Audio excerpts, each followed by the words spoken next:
Muito tem se falado sobre a Instrução Normativa RFB número 2219. No entanto, muita fake news vem sendo espalhada por aí. E eu vim aqui com o fim de esclarecer todas as suas dúvidas e te contar toda a verdade sobre esse assunto que tanto tem se falado. Eu creio que seja muito importante que você filtre muito bem, aonde você irá acompanhar as informações e as notícias. E, se necessário, leia até a própria lei. Ela é pública e você encontra de forma fácil na internet. A primeira coisa que eu gostaria de te falar é que não, o Pix não será taxado. Não há sequer previsão constitucional para taxações sobre operações financeiras. Aqui é o primeiro ponto em que você deve estar muito atento, pois qualquer um que insinuar que essa taxação está ou poderá estar ocorrendo, está indo contra a Constituição do próprio país em que vive. Vou explicar então o que é essa tal de e-financeira. Basicamente é um sistema que serve para monitorar as operações financeiras aqui no Brasil. Ela atua tanto para pessoas físicas quanto para pessoas jurídicas. E aqui entra o segundo ponto que eu acho que é muito importante da gente se falar, e que vem sendo negligenciado por muitas pessoas. Esse sistema já atua e já opera no Brasil atualmente. Ele foi instituído em 2015. E muito tem se falado sobre a questão dos R$ 5.000. Então deixa comigo que eu vou te explicar certinho aqui para você. Atualmente, nos casos em que há movimentações globais a partir de R$ 2.000 para as pessoas físicas e de R$ 6.000 para as pessoas jurídicas, a instituição financeira é obrigada a informar para a Receita. No entanto, agora esse valor aumentará para R$ 5.000 no caso das pessoas físicas e de R$ 6.000 para as pessoas jurídicas. Só que essa informação dos R$ 2.000 vem sendo negligenciada por muita gente, seja numa narrativa de tentar criar algo, seja contra o governo, contra uma caça aos pobres, enfim, essa informação vem sendo negligenciada por muitas pessoas. É importante ressaltar que o que é avaliado são todas as informações de forma consolidada, ou seja, nem sequer é informado qual foi o tipo de operação, por exemplo, se foi Pix, foi TED ou qualquer outra. O que se analisa é justamente as entradas e as saídas. Eu acho muito importante ressaltar que aqui no Brasil temos um dos melhores e mais eficientes sistemas bancários do mundo, o que facilita muito a nossa vida. Então há muitos países que sequer existe um sistema de pagamento parecido com o Pix, que atualmente facilita e muito o dia a dia de muitos brasileiros. Mas mesmo assim, muitos se questionaram com a seguinte pergunta: eu realizo transferências de uma conta minha para outra, para pagar um boleto, pagar algumas contas, eu vou acabar me ferrando. Não, como eu falei, nós temos um dos sistemas bancários mais eficientes do mundo. Então há sistemas e mecanismos para identificar a titularidade entre as contas. Então o sistema identifica que você está transferindo de uma conta sua para outra. E por que ele tem isso? Justamente para evitar essa dupla contagem quando for fazer todo esse balanço. Então pode ficar tranquilo que essa questão que você estava preocupado não irá ocorrer. Mas aí você deve estar se perguntando, se o sistema é tão bom, por que haverá todas essas mudanças? Por que essa norma tem que entrar em vigor? Primeiramente, como eu disse, a e-financeira foi instituída em 2015. Então de lá para cá já se passaram 10 anos. E a gente percebe no nosso dia a dia como a tecnologia vem avançando. Então qual que é o grande ponto aqui? Poder melhorar esse monitoramento. Então muitas instituições que antes não faziam parte desse monitoramento, agora começarão a fazer parte. Afinal, no início dos anos 2000, o antigo sistema que funcionava de forma mais ou menos parecida, com um fim parecido, era o Decred, só que ele era muito focado nas operações de cartão de crédito. Então, uma das intenções da Receita com essa nova norma é abranger um maior número de entidades, como as private labels, por exemplo. Isso mostra como essa atualização realmente pode acabar sendo necessária. Eu tenho certeza que você já foi em alguma loja de varejo, como por exemplo Renner, C&A, Casas Bahia, enfim. Qualquer uma dessas lojas, normalmente quando você vai, eles te oferecem o cartãozinho da loja. Só que antigamente esses cartõezinhos serviam para você fazer compras ali na loja mesmo, né? Porém, atualmente isso mudou. Então, com esses cartõezinhos, você pode comprar em outras lojas. Nos sites dessas empresas, dessas lojas, você tem outros serviços disponíveis. Então, pensa comigo, por que um cartão que está fazendo todas as operações não tem que informar, mas um banco tem que informar? Perceba como isso pode não ter tanta lógica. Se você quiser entender um pouco mais sobre quais as entidades essa lei abrange, eu recomendo que você leia a própria lei ou pesquise no site do Banco Central, que você conseguirá identificar essas informações completinhas. Tem até como você ver qual empresa participa, qual empresa não, tá? Então eu recomendo que você faça essa pesquisa. Outro ponto em que a Receita buscou melhorar é justamente a sua eficiência. Então, se a gente olha para o Brasil hoje, a gente tem mais de 200 milhões de habitantes. Óbvio que nem toda essa população contribui com renda, a gente tem crianças, enfim. Só que, se formos pegar também os dados do IBGE, os mais recentes que temos são de 2022, temos mais de 9 milhões de empresas no Brasil. Então percebe o tanto de dados que a Receita tem para analisar? Com essas novas medidas, você acaba reduzindo o número de contas que a Receita terá que analisar, o que torna a vida deles muito mais fácil, tornando eles mais eficientes, justamente por conseguir dar um maior foco em casos mais urgentes e necessários. Sobre essa questão que muito se fala, como se fosse uma caça aos pobres, é até incorreto de se pensar, Por quê? De onde você acha que vem a maior parte da arrecadação do governo nestes casos? Das empresas ou é das pessoas? É claro que é das empresas. Se a gente olhar a questão do Pix, por exemplo, em termos de quantidade, pelo menos metade das operações realizadas foram por pessoas físicas. No entanto, se a gente olha para os valores monetários, nem 10% desses valores foram movimentados por pessoas físicas. Perceba como tem essa diferença importante. A receita funciona de cima para baixo, do maior para o menor. Então a intenção dela não é penalizar nenhuma pessoa e nem as empresas. A intenção dela é fazer justamente o trabalho dela, que é aplicar a lei nessas ocasiões. Por isso que eu falo que é necessário que você analise bem as informações que você recebe. Então, neste momento, você pode estar me perguntando por que tem que haver esse monitoramento.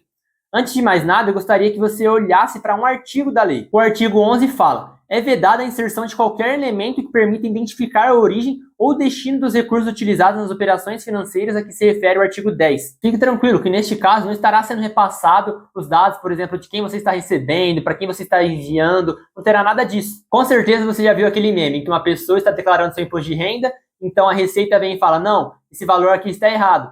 Então a pessoa pergunta: tá, então quanto que eu devo declarar? A Receita fala: não sei, você tem que me dizer.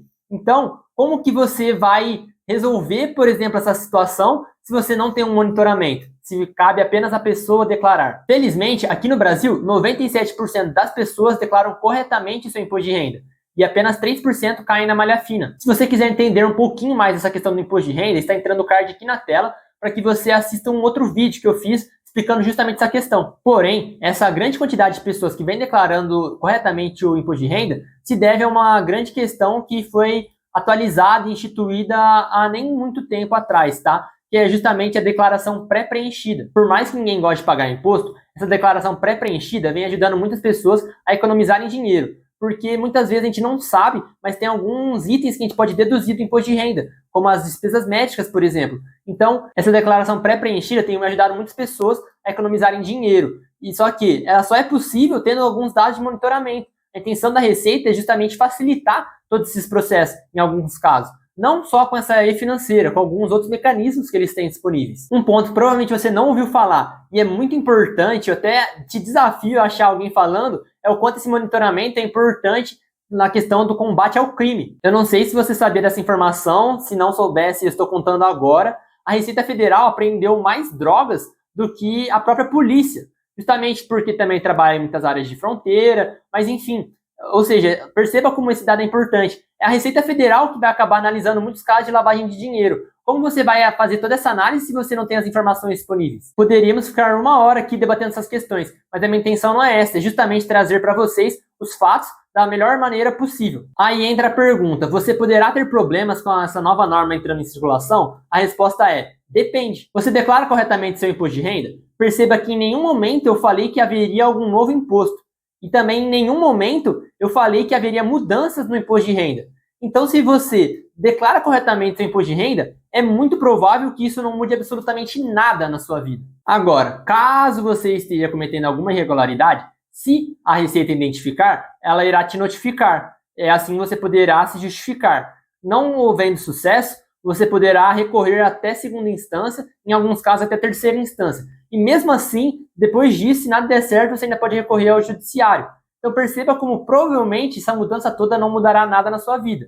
E de certa forma não deve ser correto, mas de certa forma é mais fácil, entre aspas, a sonegação. Justamente porque se ampliou o limite, né? E aqui é um ponto que eu gostaria de trazer também. Muito se fala, principalmente aqui no Brasil, que a gente teve muitos casos de corrupção nos últimos anos. No entanto, as pessoas, os brasileiros, querem cobrar, às vezes, das pessoas, do governo, os casos de corrupção. Mas a própria pessoa quer sonegar o imposto, que é algo errado, e ela sabe que está errado. Então, é muito importante que você olhe esses casos, porque você vai ver muita gente reclamando justamente por querer cometer um crime. Então, isso não faz muito sentido na minha cabeça. Se você ainda está preocupado, é importante que você saiba que tem uma lei que funciona muito bem aqui no Brasil, é a questão do sigilo bancário. Então, essa lei funciona realmente muito bem aqui no Brasil. Você viu que eu acabei de falar que a gente tem um dos melhores sistemas bancários do mundo.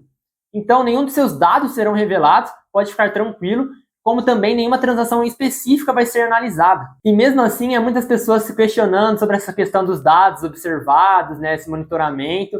Só que aí eu te deixo o seguinte questionamento.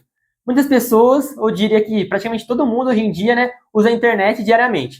utiliza aplicativos como WhatsApp, Instagram, o X, né, que é o antigo Twitter, TikTok, até o próprio YouTube em que você assiste esse vídeo. Não sei se você sabe, mas muitas dessas empresas acabaram até passando por alguns processos grandes sobre essa questão de monitoramento de dados. E eu não quero dar uma de conspiracionista por aqui, mas a gente sabe que atualmente há muitos dados nossos circulando por aí, justamente por toda essa questão, principalmente da internet, né?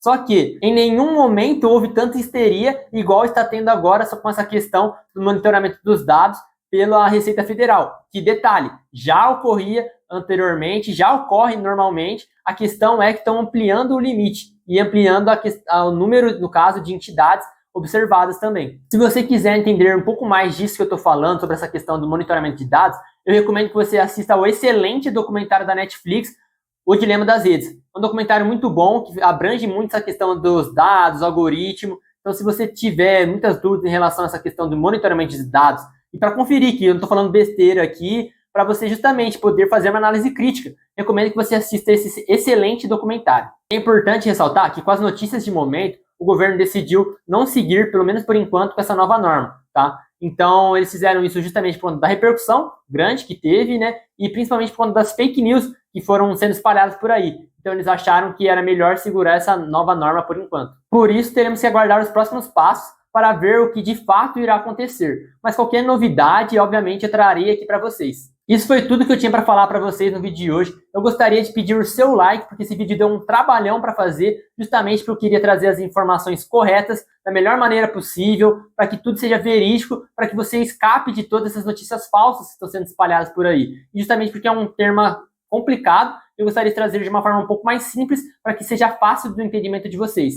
Além disso, eu gostaria de pedir para você se inscrever aqui no canal. Eu sei que vai ter muita gente nova assistindo esse vídeo, então se inscreva aqui no canal para você acompanhar tudo sobre o mundo das finanças. Além disso, me siga no Instagram, @mm_negócio, que lá você pode me mandar perguntas, por exemplo, sobre esse tema, se alguma dúvida não ficou esclarecida aqui, eu te explico de forma tranquila e fácil, tá? Então esse foi o vídeo de hoje. Meu muito obrigado se você permaneceu até aqui e até o próximo vídeo.